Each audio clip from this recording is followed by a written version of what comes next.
بسم اللہ الرحمن الرحیم۔ تمام تعریفیں اللہ ہی کے لیے ہیں، وہی نیک لوگوں کا ولی ہے۔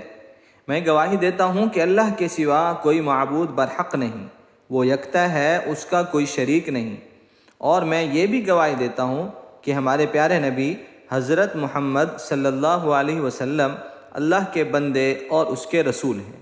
یا اللہ ان پر اور ان کی آل پر اور تمام صحابہ کرام رضی اللہ تعالی عنہم اجمعین پر رحمتیں اور سلامتی نازل فرما۔ السلام علیکم میرے سید اسلامک ٹیچر کے پیارے بھائیوں اور پیاری بہنوں، میں دعا گو ہوں اللہ پاک آپ سب کی پریشانیوں کو، مشکلات کو اور بیماریوں کو دور فرمائے، آمین۔ سید اسلامک ٹیچر کے بھائیوں اور بہنوں، آج کا یہ عمل آپ تمام کے لیے ایک تحفہ ہے۔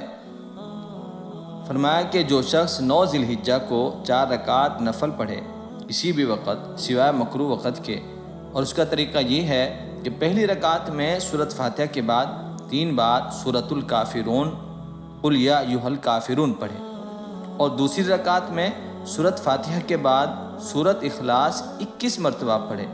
اسی طرح تیسری رکعت اور چوتھی رکعت میں آپ نے بس 9 ذی الحجہ کو ہی یہ عمل کرنا ہے، یعنی یوم عرفہ کے دن ہر حاجت پوری ہوگی اور کوئی حاجت ٹلے گی نہیں، ہر حال میں پوری ہوگی انشاءاللہ۔ کسی نے یہ نفل پڑھتے ہوئے دیکھا امام ابن سیرین رحمۃ اللہ علیہ کو، تو پوچھا حضرت یہ پڑھنے کے بعد آپ کیا مانگیں گے؟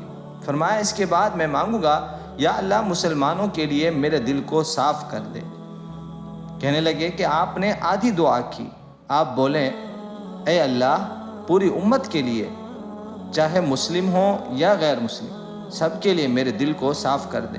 فرمانے لگے اللہ آپ کو جزائے خیر عطا فرمائے، آپ نے میرے عمل کی تکمیل کر دی، یعنی اب میرا عمل پورا ہوا۔